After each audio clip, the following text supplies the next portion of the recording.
ভাই করে। স্যার আপনার একটা কথা জিজ্ঞামো। কি জিগাইবেন? জিগান। পোলার সাথে ওনার আসলে কি হয়েছে, ঘটনাটা কি?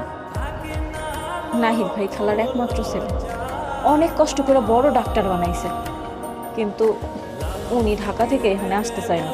কিন্তু খালার স্বপ্ন ছিল এইখানে থাইকা সবার সেবা করব। একদিন বউ নিয়ে এখানে আইছিল, কিন্তু বউ এখানে থাকতে চায় না, এর লেগে ঢাকায় সেটেল হয়ে গেছে। যাবার সময়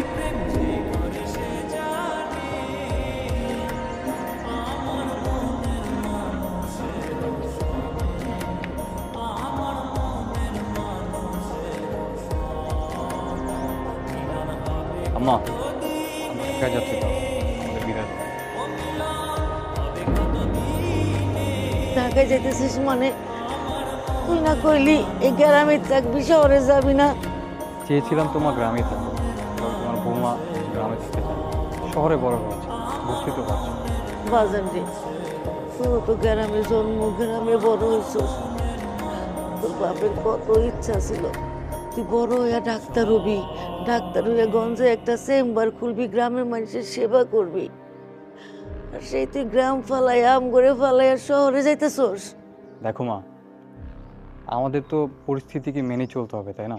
সবসময় তো যেটা চাইবো সেভাবে করতে পারবো না। এখন আমি নতুন বিয়ে করেছি, আমার নতুন সংসার হয়েছে, এখন তো আমার ওদের মন রক্ষা করে চলতে হবে, তাই না মা? তাই বলে তুই মায়ের সাইডে চলে যাবি? তুই জীবনে আমার সারা থাকছোস, থাকতে পারবি? ও বৌমা, কও না থাকতে। আমি কি তোমার কোনো কষ্ট দিছি? কও। সত্যি বলতে আপনাদের এই বাড়িতে থাকার মতন কোনো পরিবেশ নেই, আর আমি শহরে থেকে অভ্যস্ত, এটা আপনার বোঝা উচিত। আর তার থেকে বড় কথা, আপনার ছেলে একজন ডক্টর, সে কি গ্রামে থেকে নিজে ভবিষ্যৎ নষ্ট করবে? তার এখন বিয়ে হয়েছে, সাথে আমার ভবিষ্যৎ তার সাথে জড়িত।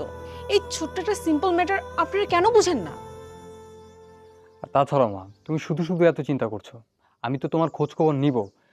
আর এই যে এই ফোনটা রাখো, এই ফোনে আমি কল করব আর সব সময় তোমার খোঁজ খবর নিব, কেমন? সত্যি সত্যি তুই আমার প্রত্যেকদিন কল দিবি তো?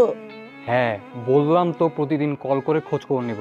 এখন আমাদের যেতে হবে, অলরেডি লেট হয়ে গেছে। আর জুই, মার খেয়াল রাখিস, কেমন?